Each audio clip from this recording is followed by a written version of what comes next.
મારું નામ પૂનમબેન છે। હું આ સંસ્થામાં છેલ્લા 4 વર્ષથી જોબ કરું છું ને અહીંયા મારો પ્રોડક્શન એરિયામાંથી માંડીને ઓલરાઉન્ડર સુધીનું કામ કરું છું। બધી જગ્યાઓ પર હું કામ કરું છું। કેવી રીતે રોજગારી મેળવો છો? અહીંયા આવીને હું મીડિયમ ક્લાસમાંથી આવું છું, મીન્સ કે મારે ડાયવોર્સ છું તો મારા ઘરેથી અહીંયા જોબ કરવા આવું છું। ખાસ કરીને હા, એ મારો એક છોકરો છે તો હું એને ભણાવવા ખાતર કે મારું પોતાનું કરવા માટે, હું મારા પોતાના પગ પર ઊભી રહું એના માટે હું અહીંયા સંસ્થામાં આ જોબ કરવા માટે આવું છું। કેટલી મહિલાઓ છે, કેવી રીતે અલગ અલગ રીતે ઉદ્યોગમાં તમે રોજગારી મેળવો? અહીંયા 250 ઉપર જેટલી મહિલાઓ છે જે કામ કરે છે પોતાની મરજીથી અને આવે છે।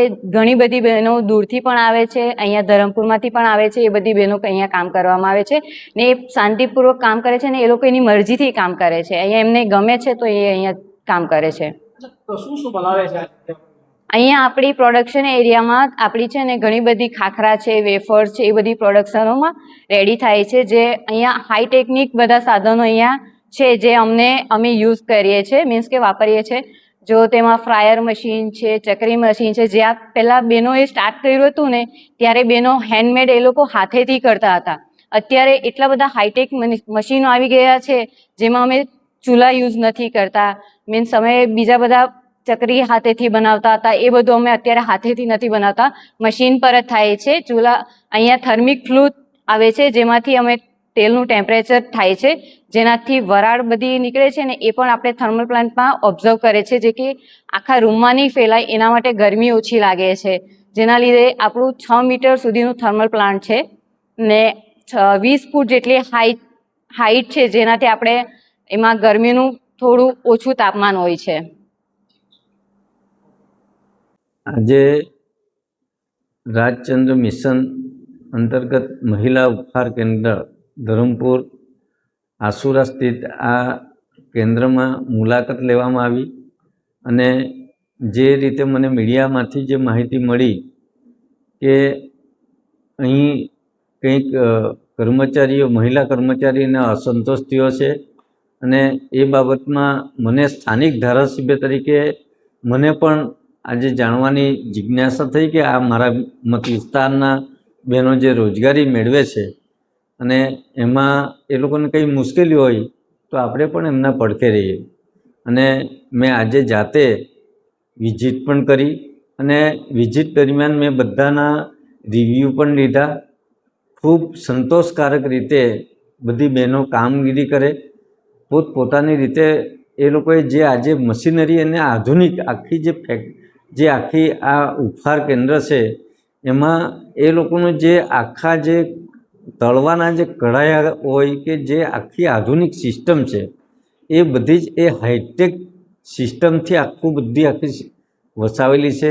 કોઈ બહેનોને મુશ્કેલી પડે એવું કોઈ કામ એ લોકો પાસે નથી ને પોતે બહેનો દ્વારા પણ મને રિવ્યૂ આપવામાં આવ્યા કે અમને આ બધું આગળ અમે પહેલાં ઉતા તો અમારે હાથથી પાપડ એ કરવા પડતા, ખભા દુખતા કે પછી પેલી બાજુથી એને હાઇડ્રોલિક સિસ્ટમથી જે તળાય એ પણ આખો બેઠું એનું એ કરી લેતા।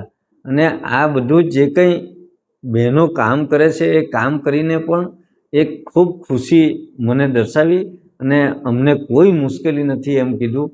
મને અત્યંત ખુશી થઈ કે આજે આ મારા મત વિસ્તારમાં જે રીતે આ મહિલા લોકોને રોજગારી આપીને આ વિસ્તારમાં એક અંધારામાં અજવાળું કર્યું એવું એક યુનિટ છે અને આ યુનિટમાં જે સુવિધાઓ પણ છે કે નાના બાળકો હોય તો એના માટેનું આખું એક લેડીઝ માટેનું આખું કેમ્પસ ઊભું કરેલું છે। એના માટે નાના બાળકો ત્યાં એ લોકો મૂકે, એમાં બધા રમકડાથી માંડીને બધું જ, એ લોકો જમવા જવા માટે પણ ત્યાં બધું જ છે। આજે કોઈ જંગલ વિસ્તારના આંબોસી બોરઠાણ વિસ્તારના પણ મેં પૂછ્યું તો મને ખબર પડી, પણ એ લોકો આજુબાજુમાં રહીને અહીંયા કામગીરી કરે છે। બધા જ ખુશી અનુભવ્યા અને જે રીતે આ ઉપહાર કેન્દ્ર ધરમપુરના મહિલાઓ માટે આશીર્વાદરૂપ છે, એના માટે મેં બહેનોને કીધું છે કે તમારી કોઈ પણ મુશ્કેલી હોય તો મને જરૂર જણાવજો. હું તમારો એક પરિવારનો સભ્ય છું અને પરિવારના સભ્યના નાતે તમારા કંઈ પણ પ્રશ્ન હશે તો હું તમારી સાથે છું અને આવનારા દિવસોમાં આ ઉપહાર કેન્દ્રની અને આ બહેનોની ઉત્તરોત્તર પ્રગતિ થાય એવી આજની મારી શુભ આશયની મુલાકાત હતી.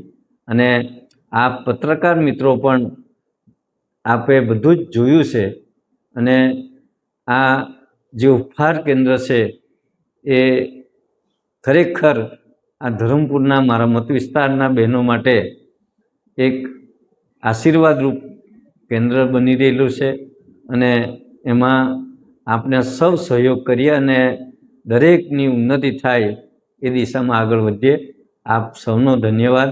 અને મને પણ જે આ ઉપહાર કેન્દ્રમાં બધા જે મહિલા કર્મીઓ છે એને સાથે મુલાકાત કરાવી ને મને એક સ્વૈચ્છિક રીતે કોઈ પણ દાબ દબાણ વગર જે રીતે મને જે તક મળી એ મને ખૂબ આનંદ પણ અનુભવું છું.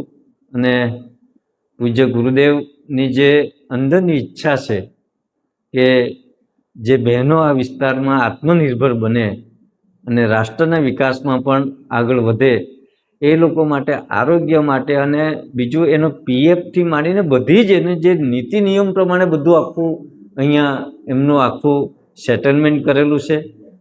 એટલે મેં બધું જ આખું જોયું છે. એમને મને પૂરેપૂરો સંતોષ પણ થયો છે. ખૂબ ખૂબ ધન્યવાદ.